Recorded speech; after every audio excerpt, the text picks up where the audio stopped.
Paz e bem, meus irmãos e minhas irmãs.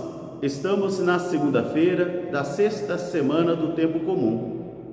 Hoje o nosso evangelho é retirado do livro de Marcos, capítulo 8, versículos de 11 a 13. Naquele tempo, os fariseus foram ter com Jesus e pediam a ele que realizasse milagres ou sinais ainda maiores. Jesus disse: "Esta gente pede sinais? Em verdade eu vos digo que nenhum sinal lhes será dado." Depois Jesus entrou na barca juntamente com seus discípulos e passou para o outro lado da margem. Palavra da salvação. Meus irmãos, minhas irmãs, novamente a liturgia nos oferece o pão da palavra, porque a palavra de Deus é um alimento que deve alimentar a minha vida e a sua vida todos os dias, porque pertence àqueles meios de crescimento espiritual que são imprescindíveis para o progresso da fé cristã: a oração pessoal, a leitura diária da palavra de Deus e a vida sacramental, a participação na missa, a confissão e quem sabe também o terço de Nossa Senhora. Sem esses meios nenhum de nós vamos progredir, e quando nós não progredimos, nós regredimos. A primeira carta de hoje é do apóstolo Tiago, onde ele vai utilizar uma palavra simbólica dizendo as 12 tribos de Israel que estão dispersas pelo mundo, quer dizer, a totalidade dos cristãos.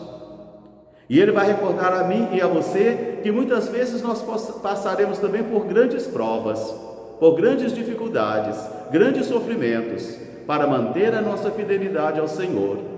E ele vai recordando a comprovação da fé, se realmente existe a fé. E se ela é uma convicção profunda, ela tem o poder de fazer surgir a esperança e também a perseverança, porque ela vai produzindo em mim e em você essa perseverança que vai aperfeiçoando o seguidor e a seguidora do Senhor, porque aquele que permaneceu fiel, aquele que perseverou, ele não fica mais a mesma pessoa, ele sai mais fortalecido, mais convicto também da sua fé. Por isso Tiago vai recordando que não dá para ter duas almas, não dá para ter um coração dividido, mas que nesse momento o Senhor precisa ser o centro da atenção, o centro do coração, e uma fé comprovada deve guiar a minha vida e deve guiar também a sua vida. E diz ele: Deus não vai ouvir a fé e o pedido de um homem, uma alma enfraquecida e que está também dividida. Porque o homem de duas almas, diz ele, é inconstante. Ele é como o vento, é inconstante. Por isso, o apóstolo vai recordar a mim e a você da necessidade de nos mantermos firmes, com convicções profundas diante da fé e diante dos grandes desafios da vida. Agora, nós entramos em corações fechados, em corações cuja apostasia já estão aninhadas ou enraizadas de modo tão profundo que os fariseus, eles se autoprogramaram para não acreditar na palavra de Jesus, para não crer em Jesus. Os fariseus pertencem a uma aristocracia religiosa, a uma nata religiosa. Eles são um partido religioso, onde eles acham que eles são os crentes mais perfeitos que existem, que eles são os verdadeiros seguidores do Senhor, porque eles fazem isso, fazem aquilo e fazem essa outra coisa. Eles são uma aristocracia religiosa poderosa, estão involucrados nos grandes aspectos sociais do seu povo, tanto religiosos como sociais. São verdadeiros príncipes do povo, pertencem muitas vezes às classes ricas do povo, e que tem o poder de manipular a palavra de Deus, aquilo que Jesus vai acusá-los constantemente. Eles manipulam a palavra de Deus, instrumentalizam a palavra de Deus em benefício próprio, enriquecem às custas da palavra de Deus, e eles não entram no reino, mas também não permitem quem quer entrar. Jesus vai ter severas críticas sobre estes fariseus, severas críticas. Diz Jesus: eles gostam de andar com roupas vistosas, eles gostam de sentar nos primeiros lugares das sinagogas, eles gostam de ser chamados de mestres pelas praças públicas, eles gostam de aparecer. O que Jesus critica, então, é uma religião de aparência que eles carregam, que por fora eles são uma coisa e por dentro eles são outra. São homens e mulheres que vão tentar ganhar dinheiro às custas da palavra de Deus e vão enriquecer às custas da palavra de Deus e instrumentalizam a palavra de Deus em benefício próprio. São esses os fariseus que vão ter com Jesus. E eles vão ver diversos sinais realizados por Jesus. Vão ver, por exemplo, a ressurreição de Lázaro, vão ver a ressurreição daquela menina que Jesus vai dizer Talita cum, vão ver Jesus curando aquele homem da mão seca, vão ver Jesus curando o paralítico, vão ver Jesus devolvendo a visão a um cego, vão ver diversos sinais realizados por Jesus, mas mesmo assim eles não creem, porque eles querem uma religião de espetáculo. Uma religião de espetáculo, onde eles podem ganhar coisas de benefício. Meus irmãos, minhas irmãs, nesses últimos anos nós vamos presenciando isso aí muito frequente também nas igrejas cristãs midiáticas, dos homens e mulheres das diversas igrejas, que também vão simular grandes espetáculos, porque eles querem uma religião de espetáculos, eles querem um culto de espetáculos, onde eles vão marcar o dia, a hora para o milagre de Deus.